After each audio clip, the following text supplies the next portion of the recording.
여러분은 가장 부끄러울 때가 언제인가요? 길을 가다가 사람들 많은 앞에서 넘어지면 참 많이 부끄러울 것입니다. 제가 몇 개월 전에 차에서 내려서 뛰어가다가 길에서 넘어진 적이 있습니다. 창피했습니다. 많은 사람은 아니어도 몇 사람은 본 것 같았습니다. 차에서 내려서 가고자 한 목적지가 가까워서 빨리 목적지 안으로 들어갔습니다.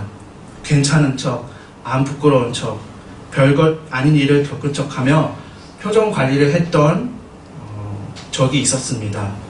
그러나 넘어졌기 때문에 몇몇 사람이 봤기 때문에 부끄러웠던 이유는 분명했습니다. 그런데 오늘 함께 읽은 말씀은 이와 반대로 우리와 같이 교회에 다니고 그래서 복음을 믿는 성도가 부끄럽지 않은 이유를 말씀하는 말씀입니다. 교회에 다니는 사람이 부끄럽지 않은 이유가 무엇일까요? 교회에는 분명한 목적이 있으므로 부끄럽지 않습니다. 그것은 복음을 깨닫고 복음을 전해야 하는 목적입니다.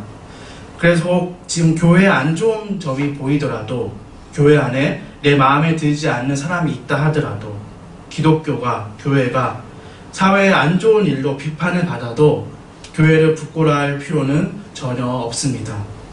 교회가 세워진 목적인 복음은 부끄러워할 이유가 하나도 없기 때문입니다. 16절부터 17절 말씀입니다.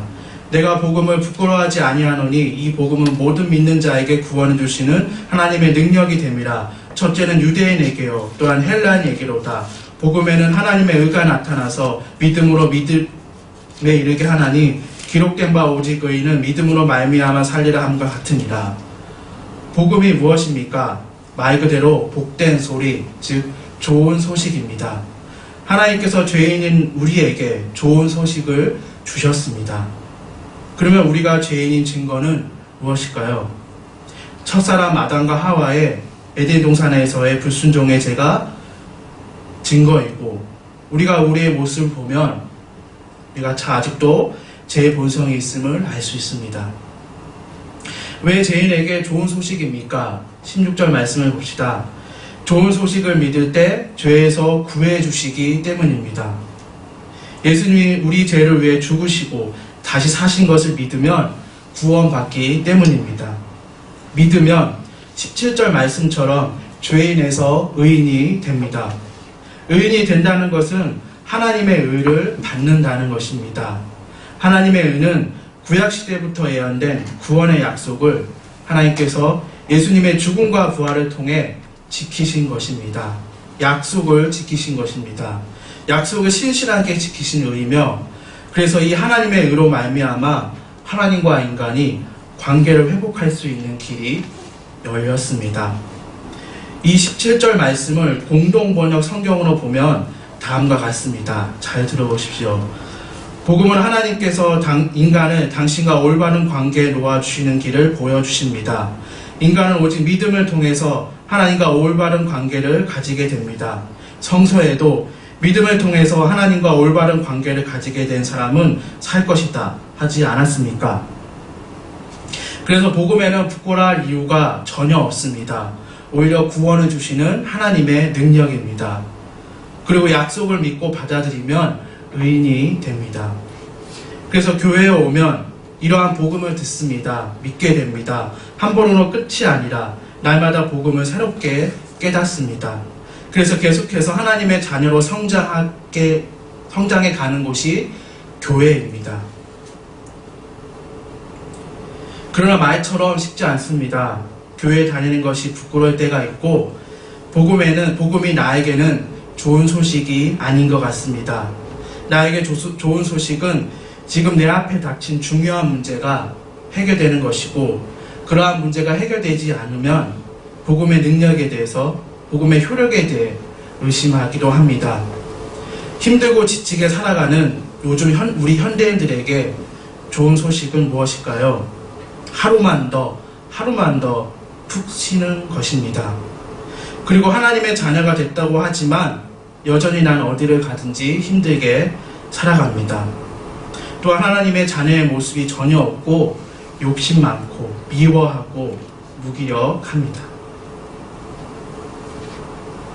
그래서 복음과 전혀 상관없는 것 같은 나는 여전히 부끄럽습니다. 그러나 그렇게 스스로 부끄럽지 않기 위해서 하나님께서 오늘 말씀을 주십니다. 말씀을 통해 부끄럽지 않을 수 있는 이유를 주셨고 이제 그 방법을 주십니다. 첫째, 예수님을 위해서 믿고 순종하는 것입니다. 5절 말씀입니다. 그로 말미암아 우리가 은혜와 사도의 직분을 받아 그 이름을 위하여 모든 이방인 중에 믿어 순종케 하나니, 복음을 믿는 것은 예수님이 하신 것을 믿는 것입니다. 그래서 당연하게도 예수님을 위해서 복음을 믿고 복음의 가르침에 순종하는 것이 맞습니다. 그러나 우리는 나를 위해서 복음을 믿으려고 할 때가 있습니다. 복음을 믿으면 나에게 무슨 유익이 있을까?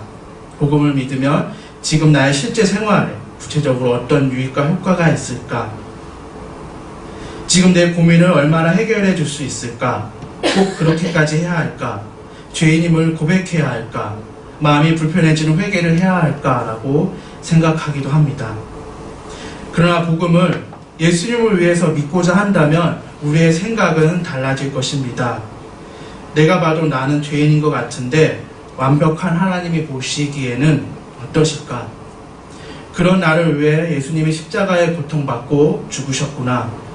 놀랍게도 다시 살아나셔서 이제는 주 예수님을 위해 살게 하시는구나.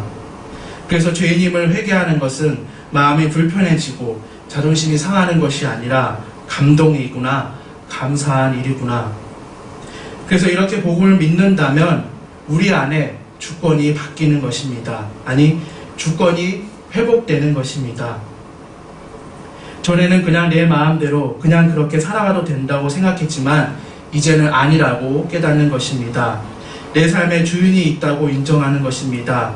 이제 그 주인인 주님께 순종하겠다는 것입니다. 또한 힘들어도 어쩔 수 없이 그냥 버티며 살아왔는데 믿을 수 있는 분이 있음에 감사하고 감격하는 것입니다. 이렇게 나를 책임져 주시는 예수님이 있으니 부끄럽지 않다는 것입니다. 힘들어 넘어졌을 때 일으켜줄 예수님이 있으니 넘어져도 상관없다며 당당하게 늘 믿음으로 살아가는 것입니다. 이렇게 믿고 순종하면 믿고 순종할 일이 생깁니다. 바로 교회를 위해 섬기고 봉사하게 됩니다. 또한 중요한 것은 5절 하반절에 보시면 우리의 믿고 순종하는 일이 이방인 가운데 나타나야 합니다. 즉 아직 믿지 않는 사람들 가운데 나타나야 한다는 것입니다. 하나님의 주권이 회복된 사람처럼 나타나야 합니다. 저 사람은 정말 그 어떤 힘든 상황에서도 믿는 구석이 있구나. 자기 자신만을 위해서, 자기 가족만을 위해서 사는 사람이 아니구나 라는 칭찬으로 하나님께 영광 돌릴 수 있습니다. 왜 이렇게 해야 합니까? 세상 사람이 가진 것보다 더 귀한 복음을 우리가 가지고 있기 때문입니다. 더 귀한 것을 가지고 있으면서 그것을 주려고 하지 않는 함정에 빠지지 않기 위해서입니다. 우리 모두 예수님을 통해 하나님의 주권이 회복되었음을 믿고 어디를 가든지 어떤 상황에서도 예수님을 위해 믿고 순종하는 일이 계속되기를, 믿고 순종하는 일이 모든 영역에서, 모든 삶의 영역에서 나타나기를 간절히 바랍니다. 둘째, 영적인 축복으로 견고해지는 것입니다. 11절 말씀입니다. 내가 너희 보기를 심히 원하는 것은 무슨 신령한 은사를 너희에게 나눠주어 너희를 견고케 하려 함이니. 여기서 신령한 은사는 영적인 축복을 말하는 것이고 가장 중요한 영적인 축복은 말씀을 듣는 것입니다. 사도 바울은 이제 로마 교회에도 복음 전하기를 원하며 로마로 갈 계획을 세우고 있습니다. 바울은 복음의 말씀을 그들에게 나눠주고 전하는 가운데 그들의 믿음이 더욱 견고하게 되기를 바라고 있습니다. 그렇다고 바울이 자기 힘으로 그들의 신앙을 굳게 할 수 있다 함이 아닙니다. 복음의 말씀을 듣고서 그들의 신앙이 하나님의 은혜로 말미암아 굳게 될 것을 믿으며 기도하고 있는 것입니다. 바울이 이렇게까지 하는 이유는 로마라는 도시의 특성 때문입니다. 다양한 문화와 사상이 교류하는 곳, 그 당시 세계 문명의 중심이었던 그곳은 한 번 복음을 믿고 순종했다고 하더라도 그들의 믿음을 흔들리게 할 수 있는 곳이기 때문입니다. 언제 어떤 상황으로 말미암아 믿음을 저버릴 수 있기 때문입니다. 계속해서 믿음을 지키기로 결단하며 견고해지는 것이 중요하기 때문입니다. 월간 일하는 제자들이 실린 어느 직장인의 간증입니다. 회사가 세워진 지 얼마 되지 않은 때였습니다. 회사 발전을 위해 제 직속 상사의 기획 아래 고사를 지내게 되었고, 사장님을 비롯한 임직원들이 돼지머리 앞에 절을 해야 했습니다.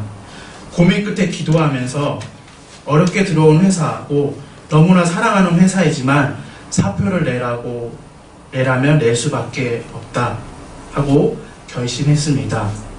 행사 당일 슬며시 빠져나와 평소 기도실로 이용하던 당직실력 골방에 틀어박혔습니다. 절하는 순서가 되자 방송으로 저를 찾았던 것 같습니다. 골방에서 기도하는 저를 발견하고 그냥 돌아갔던 한 직원이 자꾸 방송에서 저를 찾으니까 큰 소리로 지금 골방에서 기도 중입니다 라고 대답했고, 그 순간 물을 끼얹듯이 그 고사하는 자리가 순간 조용해졌습니다. 행사 후 사장님이 호출했습니다. 이젠 끝장이구나 하는 심정으로 사표를 써서 들어갔는데, 사장님은 교회 장로라는 사람들도 다 절하던데 뭐뭐 부장은 왜 절 안 했지? 난 뭐뭐 부장처럼 화끈한 사람이 좋아 라고 하셨습니다. 얼마 후 차기 사장으로까지 지목되던 제 직속 상사가 아주 사소한 일을 계기로 명직되면서 하나님은 저를 그 자리로 올리셨습니다. 때론 죽을 각오로 말씀을 기억하며 하나님이 기뻐하시는 편에 서기로 결단해야 할 때가 있습니다. 이 결단으로 행동해야 할 때가 있습니다. 이 행동으로 손해가 예상되고 위험이 예상되지만 하나님의 은혜로 말미암아 신앙이 견고해지는 것만은 정말로 확실합니다. 우리도 복음을 듣고서 믿음이 생겼습니다. 그러나 이 믿음이 견고한지는 믿음이 흔들릴 수 있는 때와 상황을 만나봐야 알 수 있습니다. 그래서 늘 우리에게 주신 가장 큰 영적인 축복인 말씀을 듣고 기억해야 합니다. 그래서 언제나 어떤 상황에서도, 믿음이 흔들릴 수 있는 상황에서도 우리의 주권은 하나님께 있다. 복음의 말씀을 기억하며 날로 견고해지는 우리 모두가 되기를 바랍니다. 마지막으로 셋째, 서로 감사하고 서로 기도하는 것입니다. 8절에서 9절 말씀입니다. 첫째는 내가 예수 그리스도로 말미암아 너희 모든 사람을 인하여 내 하나님께 감사함은 너희 믿음이 온 세상에 전파됨이로다. 내가 그의 아들의 복음 안에서 내 심령으로 섬기는 하나님이 나의 증인이 되시거니와 항상 내 기도에 쉬지 않고 너희를 말하며. 로마서를 쓴 사도 바울은 로마 교회 사람들이 복음을 듣고 예수님을 믿게 된 것에 대해 하나님께 감사하고 있습니다. 더욱이 그들의 믿음이 온 세상에 전파되어 내 하나님께 감사한다. 즉, 한 분 하나님에 대하여 같은 믿음을 갖게 된 것에 대해 감사하고 있습니다. 그래서 7절, 예수님으로부터 오는 은혜와 평강을 누리고 있고 계속 누리게 될 것에 대해 감사하고 있습니다. 우리도 마찬가지입니다. 우리가 서로에게 감사한 일들을 해서, 당신은 내게 감사한 일들을 해서 참 감사합니다가 아니라 가장 중요한 건 한 분 예수님을 믿는 것, 그 사실 하나만으로 감사한 것입니다. 가장 중요한 것에 대해서 감사하기 때문에 그 밖에 서로가 다른 점에 대해서는 쉽게 받아주고 널리 품어주고 오히려 같은 믿음 안에서 다양한 모습으로 섬기는 것에 대해서 감사하게 될 것입니다. 다음은 서로를 위해 기도하는 것입니다.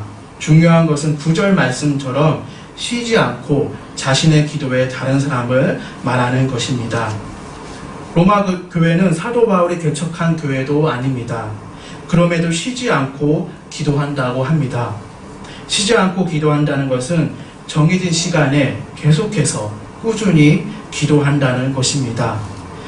중요한 일을 앞두고 있거나 어려운 일을 당할 때만 다른 사람을 위해서 기도하는 것이 아니라 평소에 꾸준히 기도를 쌓아놓는 것입니다. 이렇게 예수님에 대한 같은 믿음 때문에 서로 감사하고 서로를 위해서 쉬지 않고 기도할 때 부끄럽지 않고 자랑스러워집니다. 그래서 교회를 자랑스러워하고 자랑하고 복음을 자랑스러워하고 복음을 자랑하게 됩니다. 이제 말씀을 마무리합니다. 내가 복음을 부끄러워하지 아니하노니 이 복음은 전혀 부끄러운 것이 아님을 다시 한번 확실히 알게 되었습니다. 부끄럽지 않다는 것은 매우 자랑한다는 것입니다. 외모를 자랑하는 사람은 외모를 삶의 가장 중요한 가치로 삼듯이 복음을 자랑하는 사람은 복음을 삶의 원리와 가장 중요한 가치로 여기고 살아갑니다. 그래서 이제 우리 모두 복음을 자랑하는 것은 물론 복음을 주신 주님을 위해 믿고 순종하는 일이 삶의 모든 영역에서 나타나기를 바랍니다. 그리고 믿음이 흔들릴 수 있는 이 시대에서 우리를 다시 세우는 복음으로 그 복음의 말씀으로 늘 견고해지는 우리가 되기를 바랍니다. 또한 서로 감사, 서로 기도가 많아져 자랑스럽고 자랑하며 그래서 힘을 모아 복음을 거부하는 이 시대에서 담대히 복음을 전하게 되는 우리 모두가 되기를 간절히 기도합니다.